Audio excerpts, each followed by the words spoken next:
Welcome back to the North American Challenger Series Spring Playoffs, brought to you by the wonderful champion that is Erih. We're headed into Game 4 of the championship match between Cloud9 and Eclipse and the Ninjas in Pajamas. And once again, got Dexter chilling here at the desk with us. How's it going? Good, good. So that game, C9E had a pretty rough early game. Ninjas in Pajamas did a great job of turning things around and really pulled that one out. Yeah, basically what happened at mid lane when Fizz got the first kill, it bought them time on the whole map for Ryze to scale up. And then Draven got a kill, and then he got all the adoration stacks, and then that got him going. So, yeah, I think the main part was the first gank when Mithy roamed mid lane, was really good roam. Yeah.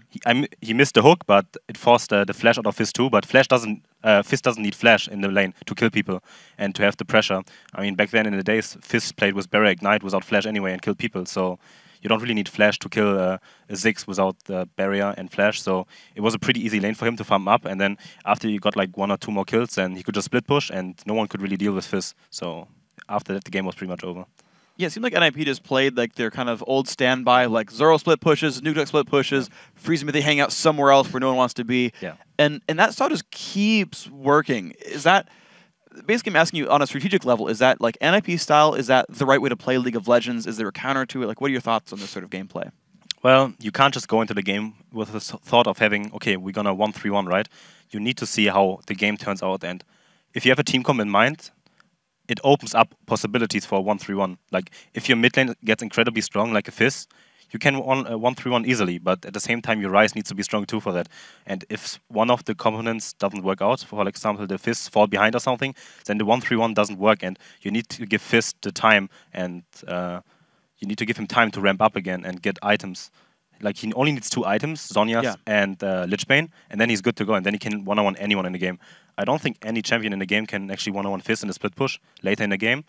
So, yeah, but Fizz, it's really hard to actually get going, and it's a risky pick, especially on blue side. Yeah. I wouldn't blind pick it, for example, but Fizz is Nukeduck's favorite champion, and he's always been known as the best Fizz player in the LCS. I mean, Tubbs didn't play Fizz. Yeah, of course. I have to give him He's credit. made a carry, so I have to give him credit in for the that. LCS, But, yeah. true. I mean, he played against MRM, but yeah. I think Nukeduck is a pretty good Fizz player, and he can pull it off like he showed, and he had an incredible start.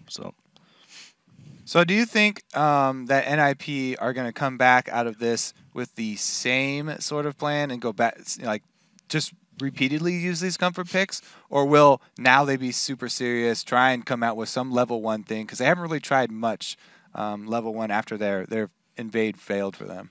Yeah, I really think that most of the games were decided by the jungler, actually, or doing stuff at level 1. I think they never got to the point where they actually wanted the opponents to play their game. But in this game, it really showed that if Nukeduck gets the snowball going in mid lane on Fizz, then the game is pretty much in their favor. Even if it takes them like 20 minutes to close out the game, and they drag it out forever, they just played like really low risk and just have 1-3-1 split pushing and eventually get the tower after like 10 minutes. Even when they can just dive, they don't take any risks. They don't want to do this. They just keep going and play their style. So yeah, honestly, it all depends on level 1 next game and picks. Like, I don't think that they're gonna do the same mistakes having an unfavorable jungle matchup. Like Nocturne against Erlend right now was pretty good, I think. And Nocturne actually was a threat in that game compared to the last game, to release. Yeah. So Erlend didn't really do anything this game, and she got shut down pretty heavily. Yeah, what I liked is that they really looked like they learned how to deal with the Evelynn this time around. They bought that defensive pink ward when they were in a position to actually defend it. Yep. And that's where they got that first kill for Draven. That's how they shut down Evelynn. That's kind of where it all snowballed from. And it's interesting because, as well, NIP still played a composition where they don't, like, I guess they can kind of dive. They have, like, Nocturne and Fizz, but, like, no tank for a long time, right? It's like, it seems like they're still not trying to close games out necessarily early. That, you know, they're happy to take their time and split push forever. I mean, I guess if they just keep building leads, that works for them? It will work for them. Like, if he keeps building leads like this, and they don't have a tank to dive early, like, tanks are really good at diving early, and if you have a Shyvana with 2 items or a Renekton, he can dive the inhib turret pretty easily. But if you have a Ryze that just barely got his 2 items, he can't really dive. But at the same time, he's going to be unstoppable split push. And it gives the enemy a chance to come back, but at the same time, it's incredibly hard to actually come back. Okay. But with Erlend, you can always maybe do something with like flanks. But yeah, it's all about Nip having vision control and setting up vision. Like, the thing against Evelyn, what you want to do is, if you siege a tower, right, you always want to pink around you. You want to pink behind you. So Evelyn never gets a chance to actually flank you. That's what you want to do against Evelyn. And yeah, I think they did a pretty good job at that this game and just kept playing their style, played it Yeah. down, and crushed the game. Seemed to work really well. So, final question for you. Prediction?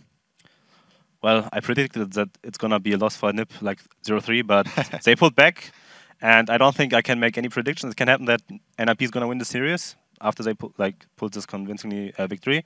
But at the same time, I think Cloud9 always still has confidence in them, and if Ko can get back into the mindset of he has to shut down the jungle and actually gets a good matchup and can maybe do something early game, then I think it will go in C9's favor still. But yeah, like I said, if NiP gets the opponents to play their games, then it's nothing that can stop them. So Okay. Well, Dexter, thank you very much, and we'll see who takes out in Game 4 now, actually.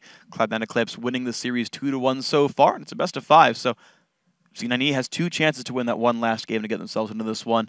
We'll see if there's any new adaptation to this matchup as well. Of course, it was interesting because the Erlend did so well the first time and then kind of fell flat the second time around. Just kind of getting a little bit overextended. Yeah, so like I said, I think it was really that crucial mid-game one play where they defensive pink ward and they catch him. They got a dragon off it, they got Draven to cash in off of it, and they set behind Ko.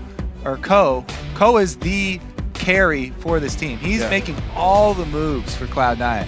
A lot of their game plan, pretty much their whole game plan, is based off his success at counter jungling, at controlling the game. So if he is able to have a good early game, then Cloud9 definitely could close this one out right here.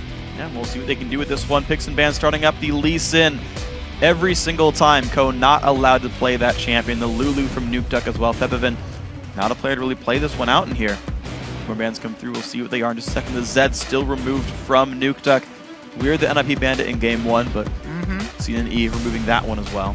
2 Nukeduck bans already. Will we see a third? That Fizz maybe? To kind of close out the comfort champions for him. As well. I mean, Febiven also might be allowed to play Nidalee in this one. He won with Nidalee before, pulled bans the other few games. Yeah. We'll see what NiP does with their third ban as well. What C9E does, is it the Fizz? See when that icon shows up in the screen right there, because that is one to be worried about. And I think Fizz is pretty good against Nidalee as well. No, it's actually the Morgana from Mithy. First pick Nidalee does come through. So interesting, because Thresh was a big problem for them already last game. Bending at the Morgana here. Yeah. I guess it's a comfort pick that they're taking away, but I feel like taking away the Fizz would be kind of a blow to the morale of NiP. Yeah, well, unless they really think that Nidalee's going to shut it down anyway. He blind picked the mid lane Nidalee, saying, yeah, I know that's an option for you. In fact, NiP forced to ban LeBlanc for themselves. That was one ban that C9E had usually been using here against Nukeduck. So the threat of that champion too much for them. And now we'll see. Yeah, Thresh, Shyvana, 2 big picks, I feel like would make sense here. Yeah, those are pretty big for them. I don't know about the Shyvana, though. Lost to Jax. First pick early Shyvana. Showing that one so early, I don't think it would be. There we go. Sense. Go back to the Rise instead. He looked a lot better on that one, even with all the pressure early. Yeah, okay, it is a Thresh, though. It's going to be Mithy once again. I mean, so many saves that game. I figure if he was any champion but Thresh, you would see like 4 times the kills for C9E in that game. And there were at least 3 that would have been definite kills. Absolutely. Were it not for the Lantern save. Yeah, and just for the picks he managed to make for the team. So he's going to be happy with that one. Thresh still back here for Mithy. Zorozero still to play Rise. Blind pick top lane with no top lane bans, really. But last time Odoamne's pick of Shyvana didn't work against it. So a thing to keep in mind there. Ko looking at Nocturne right now, saying, let's switch gears, play a different champion maybe on this one. Lucian maybe the pickup as well. And now Lucian, I think, went unbanned last game, but you know, Freyschuss wanted the Drake, but Lucian Zyra here. Interesting. For Voidle and Hjarnan. So they have anti-dive here. They've got Nidalee, Poke, and then Zyra to sort of deal with the hard engage that inevitably will come when you run a Poke squad. And you know what's interesting, actually? I remember at the beginning of the season when it was like a bunch of double bruiser, and I was always wondering, like, why aren't teams playing Zyra? And the bros would tell me where Zyra's not good against tanks. She can knock up assassins and squishy fighters, but like Mundo doesn't care if Zyra hits you. But now that we're seeing Pharaoh Flare junglers, top laners like Rise who aren't tanky for a while, it's like, oh, well, suddenly Zyra fits back into that whole mold, and I like how that kind of works with this one. Of course, NiP to make their next 2 choices, though. Nocturne, I mean, heck, they can play the exact same comp if they want to. Yeah, question answered right there. I was asking Dexter, will they just use these comfort champs over and over again? Yes, they will. They will. All exactly the same. Yeah, it's actually funny. NIP did the exact same thing in their semifinal. Both games against Reason, they ran the exact same lineup. Maybe one champ off, but pretty much the exact same lineup. And once again, they said, hey, we got success with this one. Run it again. All right, Cloud9, though, they have the specific plan here. They've already got 2 good parts of Poke here. I mean, they got the offensive part, which is Nidalee and Lucian, and they've got the defensive, which is Zyra. Elise is a great jungler that would add a lot more to that. She's great in sieging up, damaging under turrets, as well as taking them if there's nobody there. 2 versus 1 situations, she can come to the 2 lane. She can add a lot of damage and harass under turret. Easy dive as well if somebody sticks around. So they grab Elise Jax. Now, I want to see actually if this happens here. So yeah, Fizz comes through for Ninjas and Pajamas. Fully the same lineup as NIP. Same game plan. New one from Cloud9 Eclipse, so I believe every single champion now different here for them. And Cloud9 Eclipse have to have seen this one coming because Yeah. they didn't change anything in the bans. They didn't ban out anything that Ninjas and Pajamas used, and they didn't try and take anything away either. So this second time around, if you lose to this team comp twice in a row, same time around, then that is definitely on you. They would get another game even. They would even get another chance. Sure. In which case, we would definitely see them change something in the ban space. Yeah. But really, they should have corrected everything in this pick bans right now. And I feel like I really like C9E's change-up right here because they went with a very good aggressive early siege composition. Right, set up Zyra plans, Lucian can wave clear Nidalee for all the javelins and whatnot, at least the early game jungler to set your team up as well. Like, I feel like there's so much room for C9E to tread water or go up in the first 15-20 minutes and then turn it on, siege an enemy tower. Fizz doesn't have any real items yet, nullifies that lead. Draven hasn't cashed any stacks yet, he's not far ahead. All these things could snowball for C9E. Exactly, I really like hitting that point before Fizz gets Lich Bane, before Liz gets Azanya's. He won't have the escapability that he needs. He won't have the burst that he needs. Even if he does get somebody, your Zyra ultimate is going to be down. Also, the Zyra passive. If they go for Zyra, she's not only going to be knocking people up, it's a lot of true damage as well. She's great at sieging up turrets because she can harass people under the turret with plants, like you said. And also, starting Spell Thieves, she does a lot of damage to turrets. Yep. And it's going to start out with the Spell Thieves in this one, so let's see what the lane matchups end up being. Odoamne starts with the Doran's Blade. We'll see if that means much for him here. Doran's Shield will help you, I think, a bit more against Ryze, but heck, if he goes to jungle at the start because the 2-on-1s, Blade is the better choice. Now, I think there should be a lot of focus up towards this Ryze and Jax matchup. Ryze is very snowbally lane matchup here. If Jax gets ahead and he can all-in Ryze, Ryze cannot get away from that. There's always the opportunity of a leap strike. If he's ever in range for harassing Jax, Jax will be able to leap strike on him, counter strike him, and Elise is easy to go for early dives. So this Jax versus Ryze matchup, if left unattended by NIP, then it should be an easy move for a Jax and Elise combo to take advantage of the squishy Ryze. Yeah. See if they can find it. See. I feel like there's a lot of good options here, right? You have Jax Elise with so much gank pressure, but at the same time, again, Dexter talked about putting Ryze in a 2-on-1 and making him just sit there and try to farm for a long time to catch up, giving your team room to make moves. Now, to be fair, when that happened last game, C9E, they didn't make a big push bottom lane. They let Nukeduck clear that entire wave without sieging the turret, and that wave went to waste. That opening where you can all show up bottom lane. Not only did it go to waste, it went to the champion that has the hardest time CSing, Fizz, at the worst time possible to be giving him money. Yeah. So he was going to be okay, but Cloud9 Eclipse definitely looked like they want to do things early on in the game. To point out, Code did start Doran's Blade for himself. So he's going to be all about being able to fight someone else in the jungle early on. That does slow his jungle slightly. It has to. Hunter's Machete just does more damage there, but if you can make things happen with this one, if you can get the fight going on early on, you can knock down Hulberto and maybe get a gank. Yeah, especially with a lot of Elise junglers running attack speed from runes. Increases the benefit of that. Looks like 2 versus 1 initiated by NIP. They don't want any part of that Jax Ryze dive capability. And Elise will be making use of that Doran's as well when she goes down to siege up on a turret. gonna see what the guys can do with this one, honestly. 2.5 minutes in, Cloud9 Eclipse still just sitting in the lanes for now. Of course, early game, why wouldn't it be?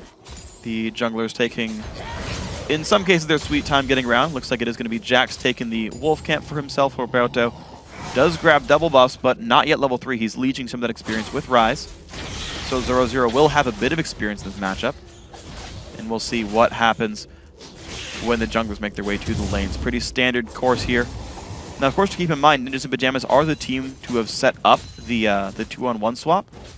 Now, Doran's Blade does do more for killing turrets, so maybe that still helps C9E with this one. But we'll see what ends up paying off. We'll also see if they actually can find Rise, because Zorozero is going for the leech strategy, trying to leech experience, and actually run him out of the bush there. Yeah, kind of good for him. He won't get caught there by Elise, because Elise would have caught him from the back. Look how sort of greedy Cloud9 Eclipse are playing right now. So Hulberto goes in to try to take down the turret. He's going to join in there for the 3-on-1. But with C9E already knowing that Zorozero has to hide back, Ko is just like, well, I'm going to kill some jungle camps. I'll take away the white camp. I'll kill away maybe some of these wolves right here. And there's enough damage coming out from Lucian Zyra that he doesn't have to do anything but counter jungle. So they're counting on the top turret having that champion damage reduction to make up for the fact that their jungler isn't helping with the turret damage.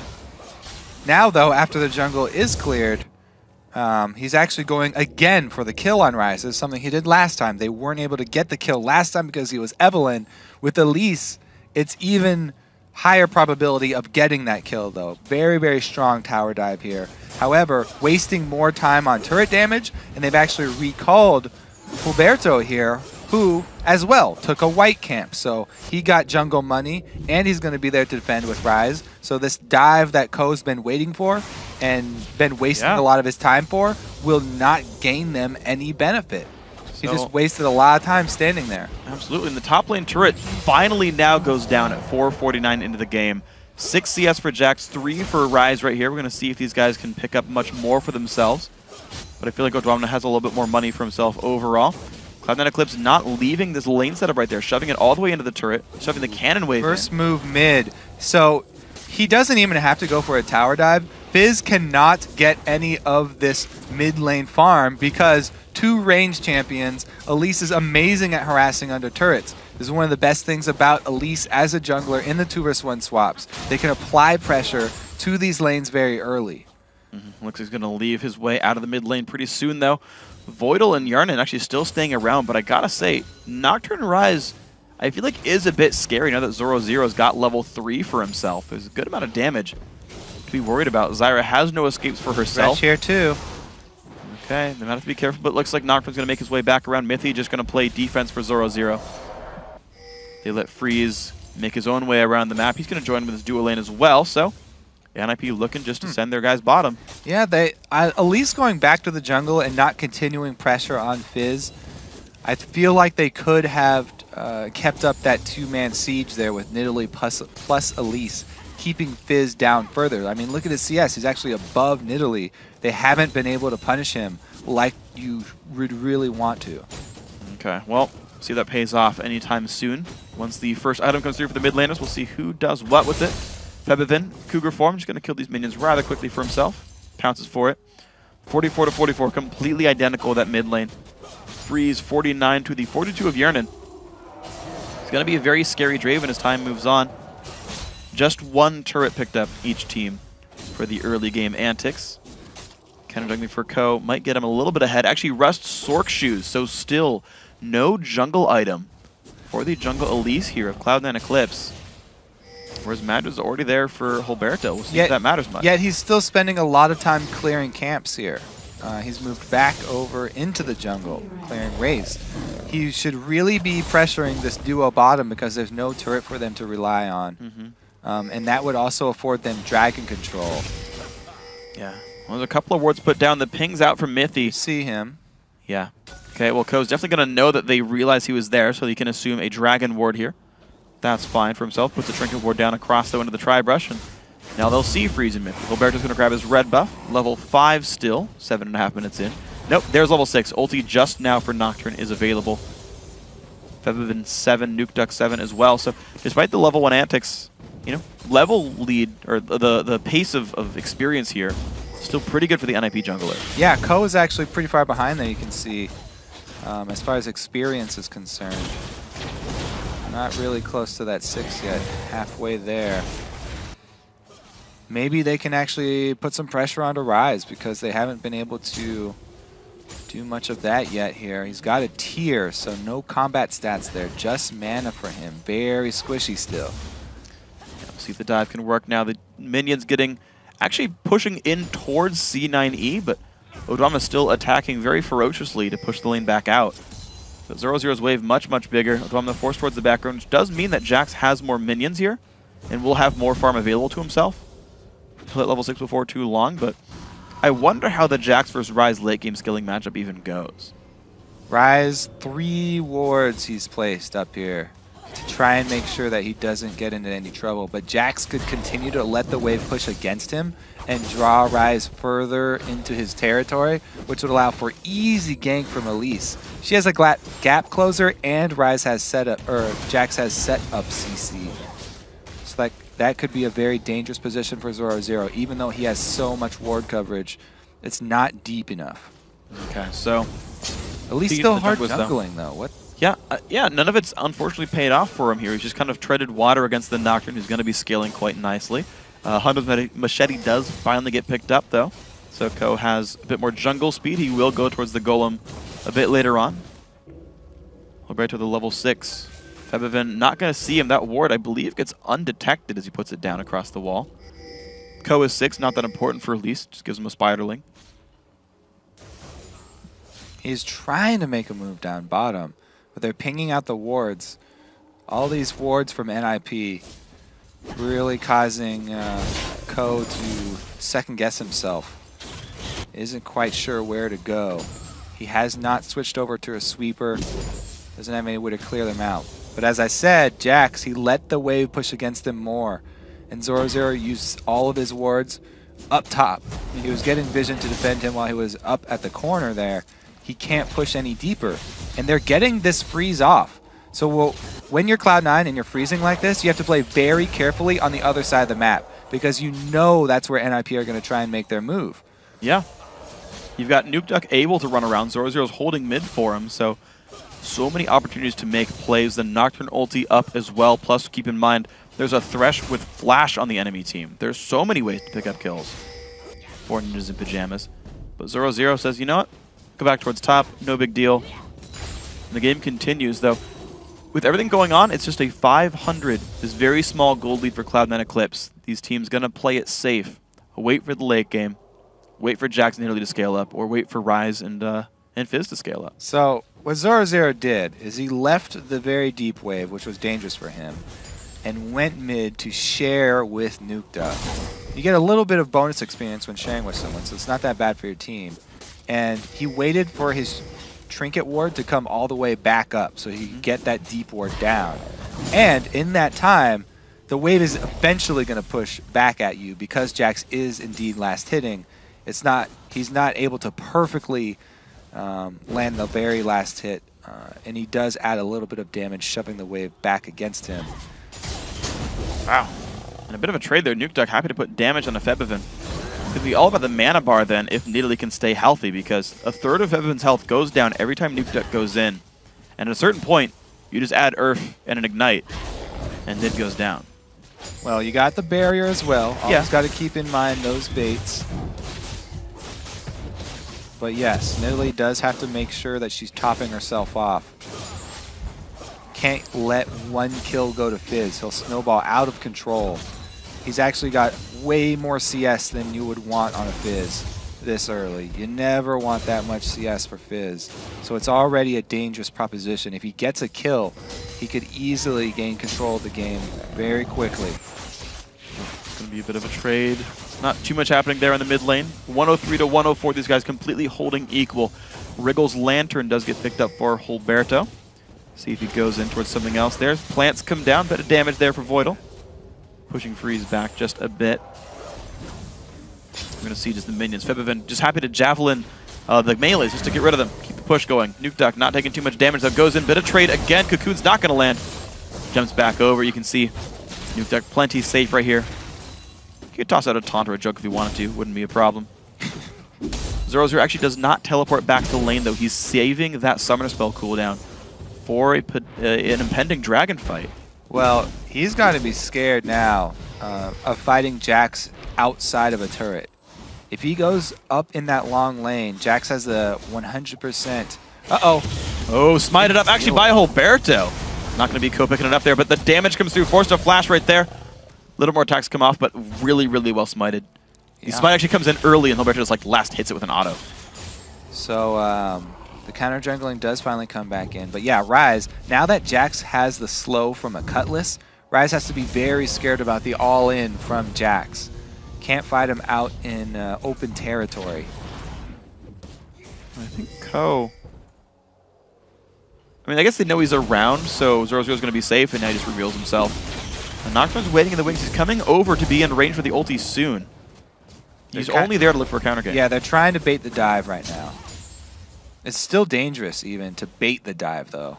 Yeah, there's so much damage available. Sork Shoe is already done. And actually, it's just the machete for Ko. He's already going towards haunting guys. Again, the engaged Nukeduck finds some really good damage. Just Q into auto attack is all he needs. Yeah, he's actually up in CS. Even though he hasn't been able to find a kill. He's very, very scary at this point. Bottom lane, it's just because they haven't purchased. That's the only reason they're kind of getting bullied here. Hold the F sword because they were able to get back for NIP. Will they go for the dive here? Ko's wasting a lot of time. They ping Nocturne. They know he's on the bottom side of the map. So Odoamne goes right across. And with the no threat of counter kick, the dive would be potentially there. Zorozero just backs up, though, making Cloud9 Eclipse find their second turret kill. And there's a 1,500 gold discrepancy worth of items in the bottom lane right now. Draven has complete control because he's actually gone back and spent that money. He has the BF sword. Showing your jungler top, this should be a dragon for NIP, but Hulberto's taking so much damage holding this blue buff. He's down to half. And it would actually be dangerous to go for that dragon against the poke of Nidalee and Zyra. Well, the dive comes in, the flash used by both Cocoon as well. Zorozero's got nowhere to go. First blood picked up. Odoamne pops the ulti to tank turret shots. He's going to be fine. Nocturne could answer, though. If they split up here, Hulberto could answer. He doesn't have vision. So close to having vision. He saw him for a quarter second, didn't pop the ulti, couldn't quite jump in time. Wave clears, but there we go. Bottom lane turret is going to go down, so the turret trade on various sides of the map. But it's Bloodthirster, Zergreaves done for Hjarnan. Refused to recall, lost the turret anyway. We're going to see Nukeduck with a bit of free time in the mid lane. Febiven grabbing his own blue. Nukeduck is going to be scary. Yeah, 151 CS, 15.5 minutes in. He has the highest CS in the game as Fizz. Yeah, against a ranged champion. Not often the case. But Nidalee will always be adding those spears. So if the engages go long, then Febiven will probably have the edge as long as he's able to actually hit spears. But Nukeduck will definitely have the higher playmaking opportunity. Absolutely. Well, there comes the Shark in, the dive in. Good bit of damage, but Hjarnan's already there to stop in Hulberto. Does not have the cooling. Use it to wave clear before he recalled last time. So much exit damage there. And Mithy gets a Cocoon as well, but that's not going to mean too much there. Javelin not going to hit either. All right, that could be a dragon. They just chunked out jungler and mid laner. Yeah. And you're seeing actually Ko already make his way down there. He's basically soloing it. Odoamne just kind of waiting around on the wings with a bit of ward control for himself, but Blade of the Rune King also done for Jax. Rejoins his team mid lane. Look at this, C9E with the first champion kill earlier on in the game, and now 3 turrets to 2 plus the dragon. Cloud9 Eclipse finally finding their way in the game. All right. So, up until this point, there's been very low levels of vision for both teams. Now that they get that last mid turret down, it explodes for Cloud9. They get tons of wards on this blue side. If they're able to control the blue buff, that will be amazing for them because Fizz is the most fed champion on NIP. They want to be able to have blue buff controlled for themselves, and they want to be able to use it with Nidalee. There's the all-in I talked about from his jump's going to be up in a few seconds. Zorozero does not have flash. Leap Strike will get the kill, but here comes Nukeduck. Ulti Papa Odoamne to try to keep himself alive. Here comes Hulberto as well. Odoamne doesn't really have anywhere to go. He's going to get picked up. Nukeduck gets the kill. So the team collapsed quicker for NIP. However, Nukeduck gets chunked on the exit here. Febiven still trying. Can Cloud9 get anything for this, though? Good spell shit by Hulberto. There's not a lot of advantage they can gain from chunking down Nukeduck there. He should be able to just back in time. Freeze just picked up a little bit of free gold, taking out the white camp at the bottom. Watch this one again. Okay, so yeah, that's what I was talking about. It's painful as Rise versus champions who can all in you like this. I had a very painful experience recently, Freak, I was playing Rise versus Riven. And you lost? I just got destroyed over and over. I know the feeling, Zorozero, but Zorozero's teammates come to the rescue and make it even better than an even trade because it was assisted kill, so they got more money out of it. And it was money onto Fizz, which is always worth a lot. Exactly. So Zorozero still wave clearing 121 minions to him, not too far behind his lane opponent of Odoamne's Jax. But you're going to see a gigantic wave top, and Dragon's not on the map, nor are almost any outer turrets, so there's really no counterattack for this lane. Okay, he's freezing once again. They got to relieve the pressure at mid lane because that's where NIP are focusing most of their efforts right now. Zyra plus Nidalee and Lucian should be able to defend that. So this is a pretty safe freeze for them right now. Dragon not available. NIP are just sort of losing gold to that top lane right now. And you're seeing Nuke just kind of chill right here. Does have Lichbane. Death cap soon for Febiven. Playful Trickster killing the minions rather quickly. He's going to be fine with this one. Zorozero waiting in the wings. Hjarnan. Yeah. Good. It's a good preemptive rotation here from Cloud9. They know where the efforts are going to be focused from NIP, and they go to defend with Nidalee, knowing that he would have a hard time by himself. Jax continuing to freeze is now the target of Nukeduck. Oh, he's low as well. Yeah, he tanked the wave to keep it frozen for a little while. Javelin's going to land. They know Nukeduck's there. Loses more than a third of his health from a single Javelin and says, you know what? Not going to fight Jax. Just kidding. The mid lane under fire, the plants come out. Voidle trying to keep his team in an okay shape. Looks like that'll be the case. All right, they got the good wave clear. Nukeduck does go in for the repeat. Comes down, the stun lands. Wow! 1v1, both of them low on health, but Odoamne gets the kill. Dang. Oh, satisfying lamp to the head sound right there as well. Definitely overextended there. Nukeduck thought he was hot stuff. Now they've got a full shove mid as well. They have control of the top and mid lane here. Great for Cloud9. Will we see the dive? Zyra's got ulti available. Lifter comes out from Draven. The flash engage from Zorozero. Big damage. Mithy low on health. They're going to trade 1-for-1 so far. Lucian has fallen. In comes a TP from Odoamne. Finds his stun again onto Zorozero. Not going to find much more for this one. Just the 1-for-1. The engage still from Ko. Forcing the flash from Hulberto. Cloud9 Eclipse getting farther ahead. They draw out the teleport from Jax with the all-in, but we saw it in action there. A lot of disengage from this Cloud9 team. Did cost them their AD carry, though, as well as both of his summoners. So we'll see what else these guys can do now. Feral Flare did finally transform here for Ninjas in Pajamas not too long ago, actually. Fairly recent. I'm guessing 18-ish minutes. Actually, I can check the stacks. He has 8 Feral Flare stacks, so he's actually had that for a good amount of time. Yeah. Transform happened a little bit ago. Febiven still going to try to wave clear in the mid. Odoamne is starting to make a lot more moves for his team, though. 2-1-1. 75% kill participation. Ancient Golem still not done for Ko. He doesn't even care about this. He's added more stats to himself. Plus the Haunting guys, but eventually that item will be completed. You know what's big item there is Death Cap for Nidalee. So spears are going to start being painful. The siege will be very hard for NIP to deal with, as is the Jax split push. We've already seen round 2, Nukeduck can't handle him. Round 1 was Zorozero going down, so Jax has defeated all challengers so far. It's going to have to be a 2-man squad if they actually want to take him down. And that would have to be a commitment from Nocturne plus someone else. So Jax right now can draw twice his weight, basically. Twice as many resources from NIP. You have to deal with him. And Cloud9 have a very strong siege with Nidalee, so it's getting to be looking dangerous for NIP. C9E definitely have the tools for success here. We'll see if he can have these miracle Mithy hooks. He can make things happen with himself. Of course. Yeah, I mean, NIP are definitely looking for the picks on the assassination. They have so much burst potential with Nukeduck. If Nukeduck can get his kill off and escape with his life, long enough for his playful trickster to come back up, then that's the play that they're looking for. See what these guys can find. Looks like mid lane again is the target. It's going to be the Lantern picked up. Odoamne off on the side as well. Can they find much? Cocoon onto Mithy. The flay back, but it's not going to be enough. Kill picked up right there. Zorozero off in the wings, though. Slow comes out from Voidle. Help to keep the team alive. Zoro still in the chase, but it's not going to be much. Spiderlings. Poor Spiderlings dying. Ko losing his brethren.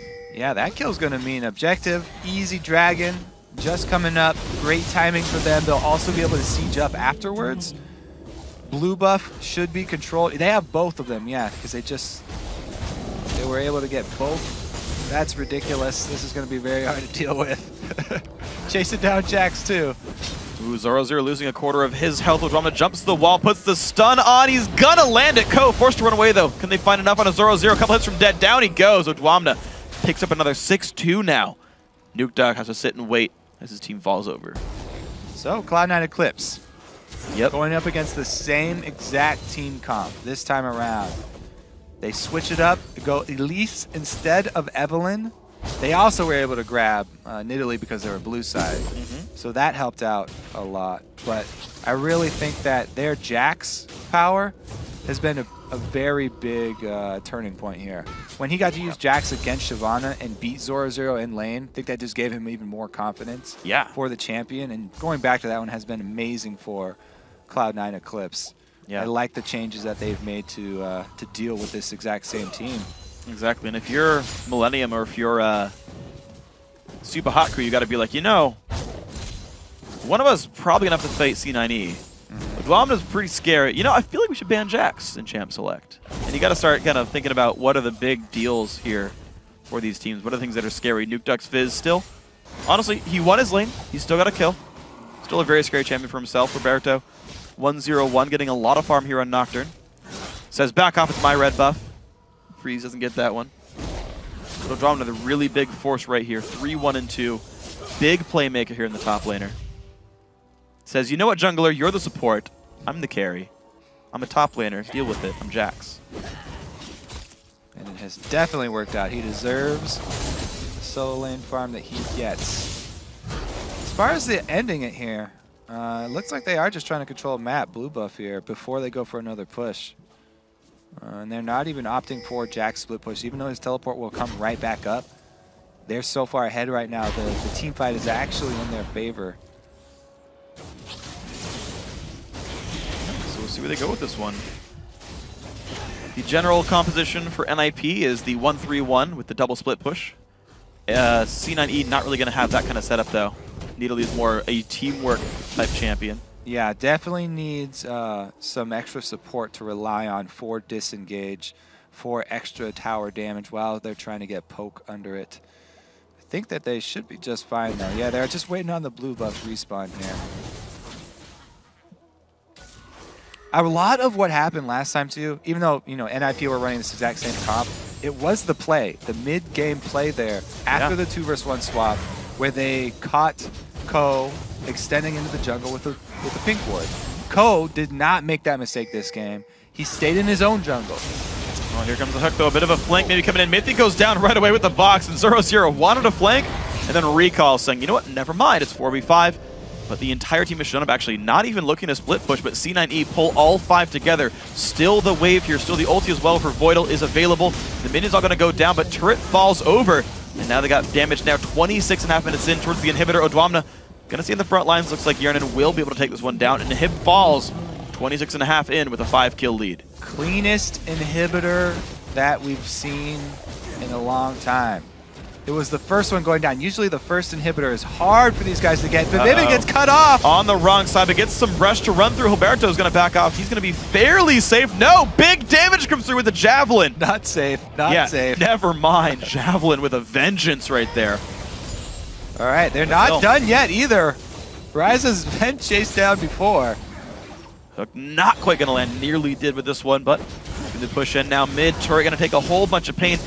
You know what I just realized part of what Zyra does is every time she puts a plant down in front of a turret, it's an extra turret shot that the team doesn't need to tank. Because turrets will shoot those before they hit champions. All right, look at this flank though from the backside. Yeah, I do like the turret taking power. Hook lands on the Ko. He's going to be okay. That runs out of mana on this one, but mid inhibitor now under siege, 27.5 minutes in. Only 1 minute between these two. That will fall before 30. What a great start now. C9E looking great now in Game 4. Yeah. Not only can they add damage to it, but they'll take hits too. Yeah. Get 2 of those suckers up. I don't think plants shoot turrets. They shoot champions, though. Make him back off right there. Good thing about Voidle, actually, is he upgraded all the way to Frost Queen's Claim, meaning he can't disable his passive by last hitting minions, so he'll always get the gold generation from plants. Yeah. It's important 11 thing. minions to his name. Yep. Not all of them ruined him. Of it. Just to point out, Frost Queens did give him about 1,000 gold, actually. 581 from the passive, 400 from tribute. Plus the active slow. Man, it seems like all the games in this series have been really one-sided, except for the first one. Yeah. We had one first game, 50 minutes. And then from then on, it was 30 minutes, 30 minutes, 30 minutes. Very, very strong play from one side or the other, not letting go. This time around, it was definitely Cloud9. A bit of a juke there. No one going to cocoon, but the stun's still going to land for Odoamne. Here comes Earth, though. You know, it doesn't even care. Gonna let you off the golems back to full health. No big deal. So top lane, Baron or the Nexus. What is the target right now? Baron. Please. Doesn't get too much for it. Spider Leagues even all stayed alive for now. No one's trying to stop Baron. This will be going to Cloud9 Eclipse. So Odoamne already pushing the top lane as well, meaning we're soon going to see another inhibitor go down. This could be the game-winning push for Cloud9 Eclipse. Yeah, they're definitely looking to close this one out as quickly as possible. Running through with the blue buff and purple buff Nidalee. It will not take long. All right, desperate hard engage here from NIP. They need to go for it. They've only got one, and it's dead. And okay, down it goes. Maybe they'll hold in for the Nexus turrets. Their ulti comes in from Nocturne, but doesn't mean almost a thing right here. Box comes in, root onto Odoamne. Minions pushing in towards the Nexus. Here comes the engage. Jack's a bit low, has the stun, finds Nukeduck with it. Forced to go back into the lines, but there's the Javelin. Takes down Freeze. More damage coming across. Zorozero stunned up. He will be going down. 2 kills, the Nexus turrets as well in under 30 minutes. Cloud9 Eclipse close the game, and they take the series 3-1. Congratulations to Cloud9 Eclipse. Yeah. Coming out the victors. I don't know. If you want to pick a team in the promotion relegation tournament, yeah, how much do you take away from Cloud9 because they won't have Co? Well, I remember that actually they brought in a replacement jungler in Spring Series 2. They brought in IHAZ, and they actually got 2-0'd by Denial. So actually that was, it did hurt them at least in that one. They brought him back onto the roster afterwards saying, okay, let's get ourselves to the playoffs with this one. So we do have some evidence of them being weaker without Co. There is a hit right there because Co is very, very good. But at the same time, honestly, you still have the rest of those lanes looking good. You had a duo lane that just straight up beat Freeze and Mithy. That was game 2. They crushed the duo lane there. Voidle and Hjarnan looked great. You have Febiven, who's a great Nidalee player. You've seen, I think, twice now how good he is on that champion. He's still scary. Odoamne by himself once again. Jax is definitely a huge threat. There's a bunch of giant threats still on C9E. This team came together as a group of top challenger solo queue players. And they were like, look, we're going to learn the team play. That's our big weakness. But they've been together the entire Challenger Series now. They've learned some more strategy, learned some more ways to play around the map. The players are all individually all-stars. Yeah, and their team play, this series, I have to say, their team play was one of the bright spots. Everybody, they had coordinated plans, like you said. Yeah. In the first couple of games, they always seemed like they came out with some interesting little strategy, and it wasn't the same each time. No. They did not fall into a pattern. They did not become predictable. I really feel like this Cloud9 team is going to be really strong even without Co. Yeah. And teams now have to weigh, because of the way this series went, it's going to make that decision even harder. Yeah. Like, which one of these guys would you actually choose? Yeah, and that's really what it comes down to. And I think that choice comes to Super Hot Crew. I feel like whoever takes 6th place probably does pick Denial, just because we saw Denial just lose to C9E yesterday, and we saw him lose in the Series 2 finals to NIP a couple of weeks back. So I feel like that's still the first pick, unless something changes in the next 2 weeks. But that's going to be really the test for these guys. And then, yeah, it's who do you look at? How does it go? We're going to find out. That promo tournament's in about 2 weeks. So guys, the first ever European Challenger Series is in the books. So let's check out the 3 teams who fought their way through the competition and locked in their spot in the summer promotion tournament. With their win here today, Cloud9 Eclipse has to be considered maybe the top dog here. and are likely to be looking at a matchup against Millennium. That's because the TBD in the graphic isn't a try code. It's actually reserved for the team that finishes 6th in the LCS playoffs. They'll get the first choice of the challenger teams that they want to face, while the super hot crew will get the second pick. And with Millennium having to deal with the team that's left over. So remember, guys, you can watch the Ninjas, Cloud9 Eclipse, and Denial Esports fight for a spot in the LCS in 2 weeks, Thursday, April 24th. Now, if you're sad because we've reached the end of the road for the European Challenger Series, don't worry. The North American semifinals kick off tomorrow. Up first, Cloud9 Tempest taking on Prolly and Complexity Black. After that, you're not going to want to miss LMQ as they look for the clean sweep of the Challenger Series when they take on Curse Academy. Yeah, the North American Challenger Series spring playoffs continue Saturday, 9 p.m. Central European Summertime, noon Pacific. And with that, we're finally closing the curtains on the 2014 European Challenger Spring Series. But before we go, I want to say thanks again to our friends at Coca-Cola and the Dexter for joining us today. On behalf of myself, Kobe, Joe, Quickshot, and the entire live broadcast crew, good night. GG. Thanks for watching.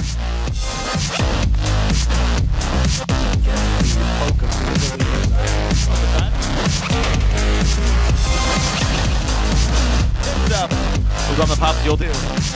Zorozero losing a quarter of his health. Odoamne jumps to the wall, puts the stun on. He's gonna land it. Forced to run away though. Can they find enough on a Zorozero? A couple hits from dead. Down he goes. Odoamne. And okay, down it goes. Maybe they'll hold in for the Nexus turrets there. Ulti comes in from Nocturne, but doesn't mean almost a thing right here. Box comes in, root onto Odoamne. Minions pushing in towards the Nexus. Here comes the engage. Jax a bit low, has the stun, finds Nukeduck with it. Forced to go back in the lines, but there's the Javelin. Takes down Freeze. More damage coming across. Zorozero stunned up. He will be going down. 2 kills, the Nexus turrets as well in under 30 minutes. Cloud9 Eclipse close the game, and they take the series 3-1.